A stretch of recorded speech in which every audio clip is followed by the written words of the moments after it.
मधुबन की धरनी सजाकर कहाँ छुप गए तुम बाबा। कांटों को फूल बनाकर कहाँ छुप गए तुम बाबा। मधुबन की धरनी सजाकर कहाँ छुप गए तुम बाबा। कांटों को फूल बनाकर कहाँ छुप गए तुम बाबा। पाया सत्सब से तेरा प्यार पाया ओ बाबा। जीवन हुआ सफल ये मेरा, मिल गई खुशियाँ बाबा। मधुबन की धरनी सजा ओम शांति। 23 जुलाई 69 के बाबा के मधुर महावाक्य। सफलता का आधार परखने की शक्ति। बाप दादा एक एक को देखते हुए क्या देखते हैं? बाप दादा हर एक में 4 बातें देख रहे हैं। वो कौन सी 4 बातें हैं? हर एक ने अपना अपना विचार सुनाया। एक तो ताज देख रहे थे, दूसरा तख्त, और तीसरा तदबीर, और चौथा तकदीर। यही 4 चीजें हर एक में देख रहे हैं।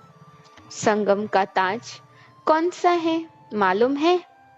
तो आज बाप दादा तख्त नशीन व ताजधारी वत्सों की सभा में आए हैं। ताजधारियों को ही इस संगठन में बुलाया है, लेकिन हर एक का ताज अपना अपना तथा यथाशक्ति ही है। यह तो देख रहे थे कि संगम में कौन कौन किस किस ताज तख्तधारी बनकर बैठे हैं। किस किस ने कितना बड़ा ताज धारण किया है, वह छोटा धारण किया है, और ताज को सदा ही सिर पर रखकर चलते हैं, वह कभी कभी ताज को किनारे रख देते हैं। आप सभी भी अपने आप को जानते हो ना, क्योंकि सभी चुने हुए रतन हैं, तो इनकी पहचान तो जरूर होगी ही। अपनी तदबीर और तकदीर की परख है। आप अपने को पूरा परख सकते हो। समझो, मिसाल के तौर पर आप एडवांस पार्टी में जाते हो, तो अभी अभी आपके पुरुषार्थ प्रमाण आपकी तकदीर क्या होगी, उनको समझते हो? अपने वर्तमान पुरुषार्थ और तकदीर को जानते हो? जब अपने को परख सकोगे तभी तो दूसरों को परख सकेंगे। यह जानने की भी जरूरत है, क्योंकि अब समय भी ऐसा आ रहा है जो कि परखने की शक्ति की आपको अति आवश्यकता है। सर्विस में सफलता पाने का मुख्य साधन ही यह है। जैसे जैसे परखने की शक्ति तीव्र हो जाएगी, वैसे वैसे ही सफलता भी मिलती जाएगी। परख पूरी ना होने के कारण जो उसको चाहिए, जिस रूप से उनकी तकदीर जग सकती है, वो रूप उनको नहीं मिलता है। इसलिए ही सर्विस की सफलता कम मिलती है। कम सर्विस करने वालों की रिजल्ट क्या देखने में आती है कि प्रजा तो बहुत बन जाती है, लेकिन सर्विस बहुत कम, वारिस बहुत कम। वारिस कम निकलने का मतलब ही है कि उनकी रग को पूरा परख नहीं सकते हो। मरीज की पूरी परख होती है, तभी तो ठीक औषधि मिलती है ना।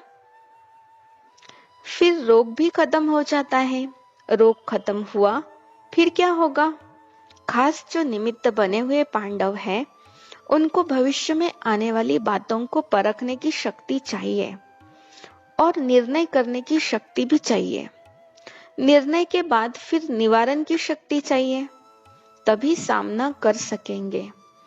और सामना करने के बाद यज्ञ की प्रत्यक्षता की सफलता पाओगे। आपको बाबा ने किस लिए बुलाया है? हिसाब किया जाता है ना, सीढ़ी उतरने और चढ़ने का। ज्ञान सिखाने लिए बुलाया है। अब किस बात में उतरना है और किस बात में चढ़ना है? बड़प्पन तो पकड़ लिया है, मगर बड़प्पन होते हुए भी जहां पर छोटेपन की सीढ़ी उतरना होता है, वहां पर फट से उतर नहीं सकते हो।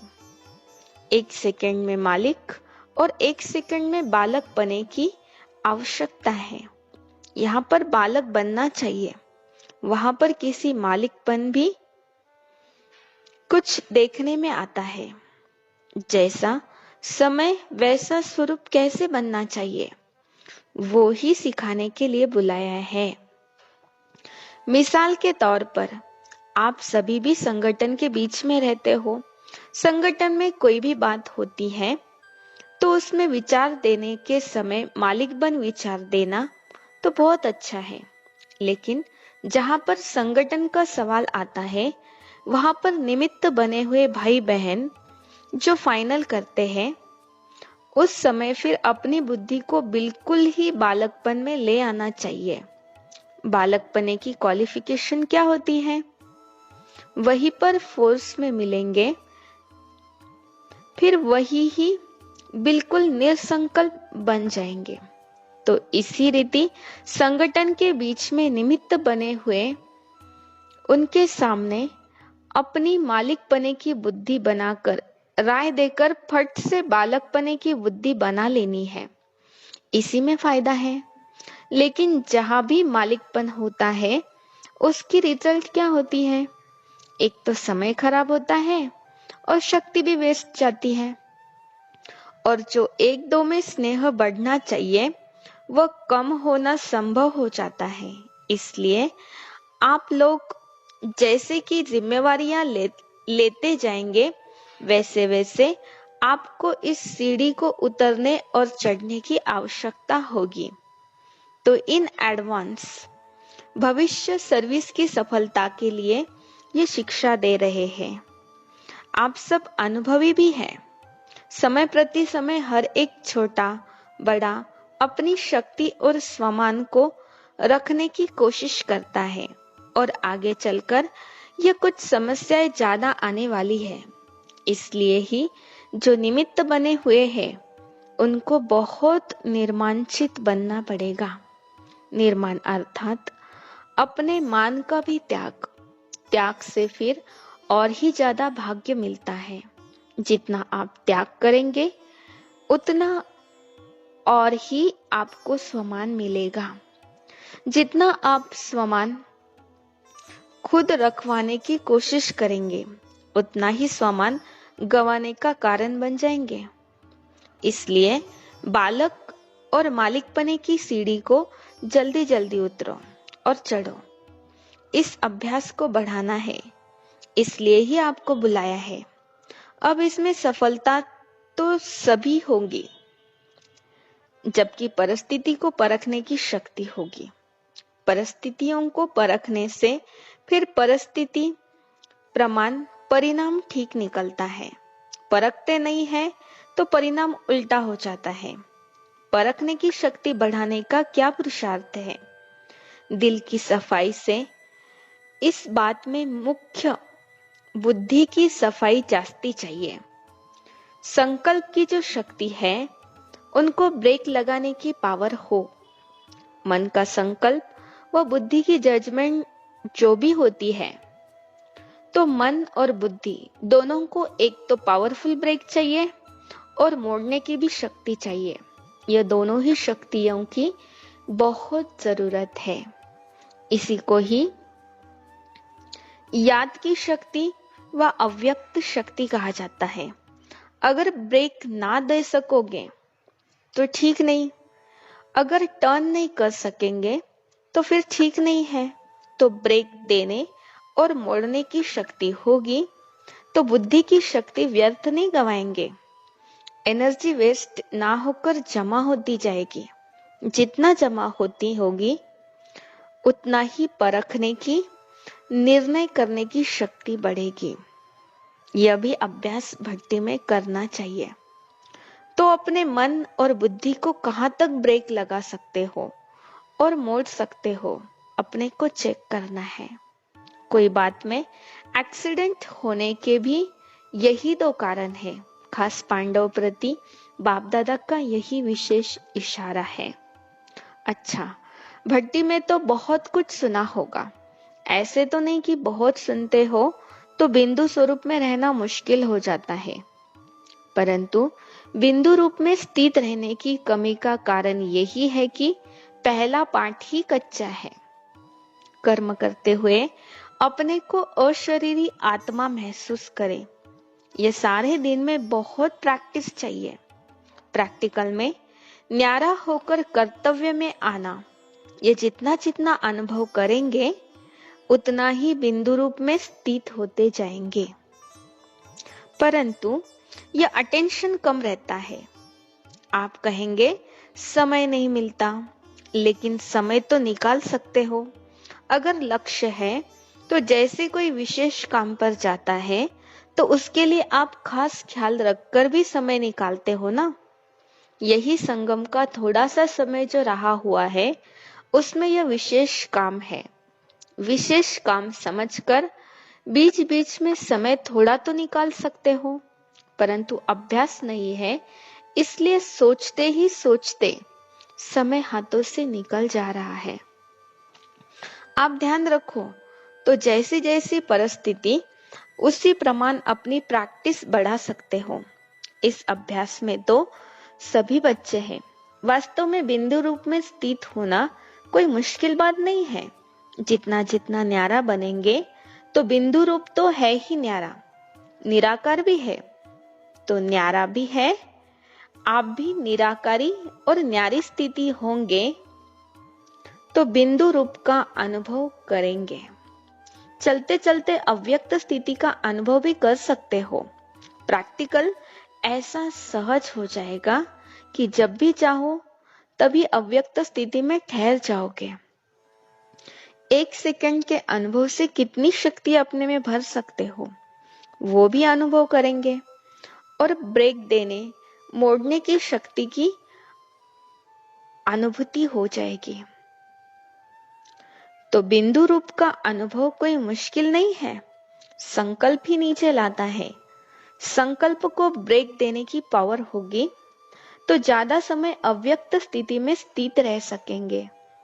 अपने को आत्मा समझ उस स्वरूप में स्थित होना है। जब स्वस्थिति में स्थित होंगे तो भी अपने जो गुण है वह तो अनुभव होंगे ही। जिस स्थान पर पहुंचा जाता है उसके गुण ना चाहते हुए भी अनुभव होते हैं। आप किसी शीतल स्थान पर जाएंगे तो ना चाहते हुए भी शीतलता का अनुभव तो होगा ही। ये भी ऐसा ही है। आत्म अभिमानी अर्थात बाप की याद, आत्मिक स्वरूप में बाबा की याद ना रहे ये तो हो ही नहीं सकता।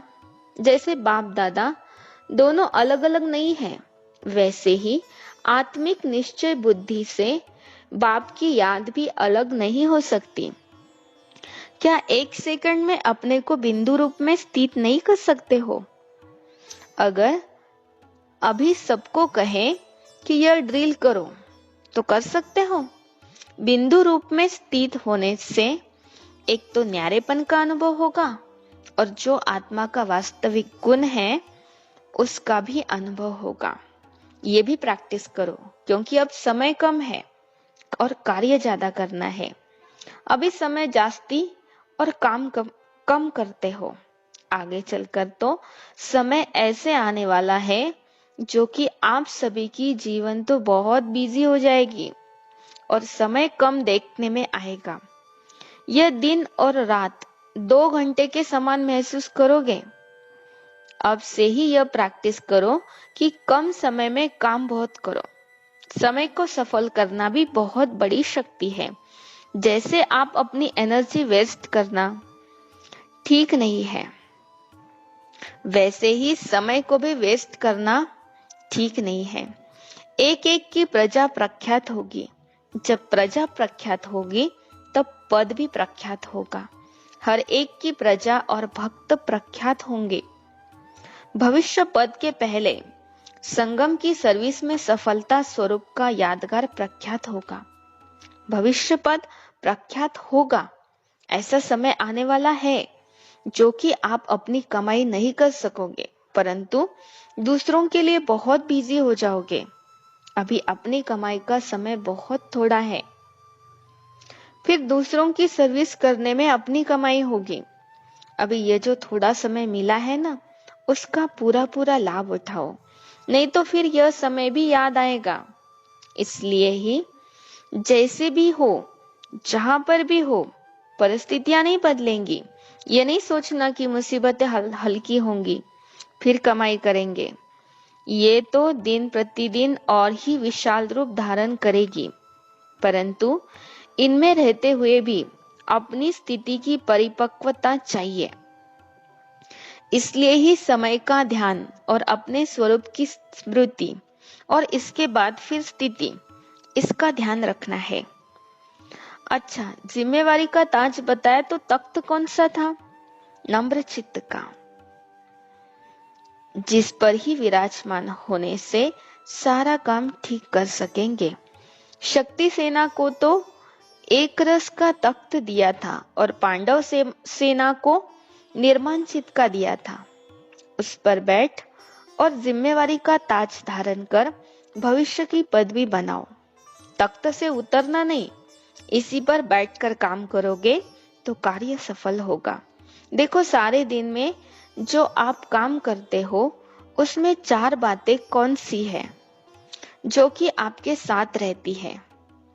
कॉमन और स्थूल बात पूछता हूँ। एक तो कुर्सी साथ रहती है, और दूसरा कलम, तीसरा फाइल, और चौथी भाग दौड़। इन चारों को लौकिक से अलौकिक में लाओ।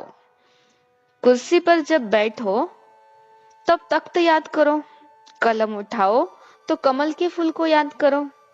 कमल का फूल बनकर कलम चलानी है, और फाइनल को देखकर अपना पोता मेल याद करो कि मेरी फाइल में बाप दादा अभी क्या सही करते होंगे। और भागदौड़ तो है ही, सीढ़ी से उतरना और चढ़ना, ये प्रैक्टिस करो।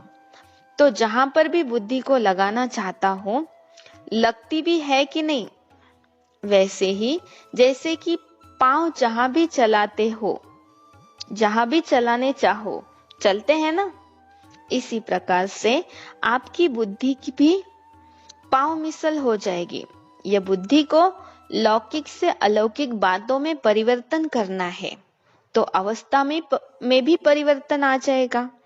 इस संगठन के रत्नों में क्या विशेष खूबी है? एक तो सभी स्नेही है, और दूसरा मेजॉरिटी सरेंडर बुद्धि है। तीसरा, सर्विस के लिए हर वक्त तैयार रहते हैं, इसलिए ही एवर रेडी है। अब जिम्मेवारी का ताज मिलता है, उनमें इन सब विशेषताओं को रत्नों की तरह जड़ना है, तभी जिम्मेवारी को पूरा रीति संभाल सकोगे। यह गुण ताज की मनिया है, अर्थात शोभा है। इसको कायम रखना है। जैसा कर्म आप करेंगे ना, आपको ही देखकर सभी फॉलो करेंगे।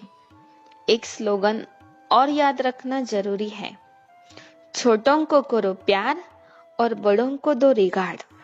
प्यार देना है, फिर रिगार्ड लेना है, ये कभी नहीं भूलना। ये संगठन सोना तो है, परंतु सोने पर सुहागा लगाया जाता है ना, उसके लिए बीच बीच में मधुबन के संगठन का स्थान हो। निमित्त बनी हुई बहनों की राय से ही समय प्रति समय संगठन होगा। प्रदर्शनी में भी कुछ नवीनता आनी चाहिए। अभी तो इतना ही समझते हैं कि यहाँ की नॉलेज अच्छी है, जो बात बतानी है बिना पूछे देखने से ही समझे कि हमको अभी ये सहज रास्ता मिला है। इस लक्ष्य को रखकर बनाने की कोशिश करो, और टॉपिक में भी आकर्षण हो। परमात्मा के परिचय पर लिख सकते हो, और लोग जो दूर भागते हैं उनको नजदीक लाना है। फिर उसमें धर्म के विचार वाले हो, वह कोई प्रकार हो, उसकी फिर पीठ भी करनी है। बिना पीठ किए सफलता नहीं होगी।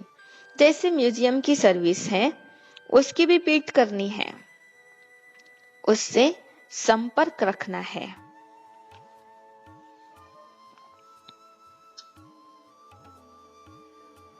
समय प्रति समय बुलाना है। भले संबंध रखना चाहिए, जो उनको परिवार की महसूसता हो, तभी ही सर्विस में सफलता होगी। अच्छा बच्चों, नमस्ते। ओम शांति।